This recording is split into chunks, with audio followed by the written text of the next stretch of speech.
Hello everybody, welcome back to Zeke's World. This is part 6 of the Maggie What If. There is no reason I should keep talking, so we are getting right into the video. Let's go. First things first, we would not be starting off the season with a major character being killed off, because Carl and Sadiq are both dead, so nobody gets bitten. Daryl decides to get everybody out of Alexandria as fast as possible, so he heads straight to Hilltop with all of the surviving Alexandrians. The few saviors left over at Alexandria would pick up Negan and try to carry him back to their vehicles. They would eventually make it there, and they would see Rick at the gates mourning over Morales' body. They would ignore it as they don't want Rick to kill them, and they would load Negan into one of the trucks and escape. Abraham would eventually find Glenn, who had just killed Laura. They would reunite, Glenn being happy to see him, but of course, Glenn would have to go back to Hilltop, and Abraham would have to go back to the sanctuary. They would speak for a little while, though, and Abraham would say that he's almost ready to come back, and that Negan will soon be dead. Glenn agrees, but says that he wants to be the one to do it. Abraham says he's fine with that. On his way to Hilltop, Glenn would find the junkyard. Knowing how many times Jadis has double-crossed everybody, Glenn would be pretty angry, and would burst through the gates, yelling. Jadis and her people would immediately surround him and question why he's here. He says the next time he catches them betraying them, he will kill them all. Jadis scoffs and tells him he doesn't have the guts to do it, so Glenn pulls a pistol from his pocket and shoots her right-hand man. He then leaves, telling her that that was her last warning. When Rick and Michonne show up at the junkyard, Jadis would tell them that she's not willing to work with them anymore. When asked why, she would say that the widower has shown that they are too violent to be trusted anymore. Meanwhile, Negan would select Abraham to carry out an attack on Hilltop using walker guts. On the way to Hilltop, Tara would still attempt to kill Dwight, but instead of being stopped by Daryl, it would be Rosita. Rosita would have a genuine talk with Tara, telling her that's not what the dead would want. That's not what Denise would want. That's not what Spencer would want. That's not what Maggie and Sasha would want. So, with our entire group at Hilltop, everything is starting to calm down. Until the night when they hear screaming. The saviors arrive, and Glenn immediately spots Abraham. On Abraham's command, the saviors would begin firing into Hilltop. But Abraham has one trick up his sleeve. He would turn and begin to fire on unsuspecting saviors, using the chaos to cover himself up. He would then tell Dwight, who already knows of his plan, that he's going to go into Hilltop and help them.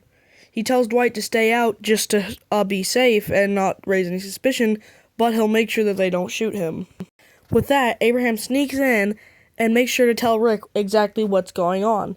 He says to make sure not to let anybody get hit, as they will turn. He also informs Rick of Negan's plan, which he will carry out very soon.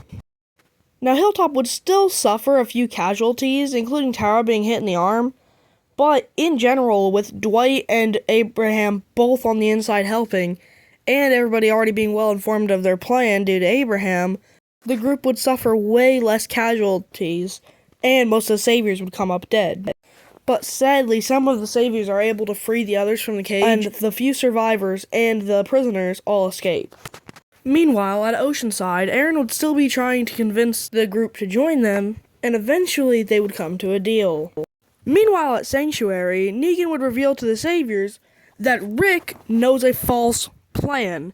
He would then tell them the real plan and say that Abraham is a traitor. How would he know this? Jadis had revealed to him that she witnessed Glenn and Abraham meeting up. Negan would know what this means, that he's been betrayed, and would send Abraham out with the wrong plan. Then, the next day, when Rick and the gang go to counteract Negan's fake plan, they are ambushed and attacked. In the chaos, Negan would find Abraham and take him hostage. Abraham would swear to Negan that he's loyal and that he didn't do anything wrong, but Negan would reveal what Jadis had said. Abraham would be angry but would be unable to do anything, as Negan would put a gun to his head. It looks like their deaths are certain. It's only a matter of time before they're all dead. The saviors fire, and Eugene had sabotaged the bullets. They all fall down. The few that survived look around in fear, still holding up their guns. They realize what's happened, drop them, and drop to their knees. Except Negan. Negan sits there, holding his hand, absolutely disgusted at what Eugene had done, but also angry. He gets up, he marches toward Rick and the gang. He would lunge at Rick with Lucille in anger, but Rick would dodge. Negan would begin to run off toward a tree. Rick would hunt him. He would shoot him in the leg. Then, he would corner him by the tree. He would ask to talk to Negan about Carl, about how he had died. Negan would swing at Rick once again, but Rick would punch him in the face. Negan would fall to his knees. He would explain to Rick the honest truth of what had happened, what Eugene had told him about the events. Rick would look at him, confused, just absolutely baffled on why Carl would have done this. While he's distracted, Glenn would walk up behind Negan. All of a sudden, Negan feels a sharp pain in the back of his head. He feels the back of his head. There's blood dripping. Glenn had grabbed Lucille and swung at Negan, cracking him in the back of the skull. Negan would turn his head, horrified.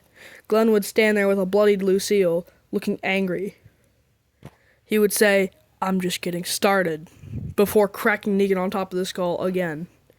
He would repeatedly hit Negan until his skull was completely gone. He was just a pile of mush. Everybody would look on horrified, except Abraham. Abraham would just look at Glenn and nod. Rick would look up at Glenn and tell him that this isn't him. Glenn would not respond. Glenn would then walk away, holding Lucille, in silence. So, I hope you enjoyed this part, guys. I think this is where we're going to leave off. If you enjoyed this, make sure to like and subscribe to support me, and comment what your favorite part of this was. Part 7 should be out within the month, so look out for that. I've been Zeke from Zeke's World. Goodbye.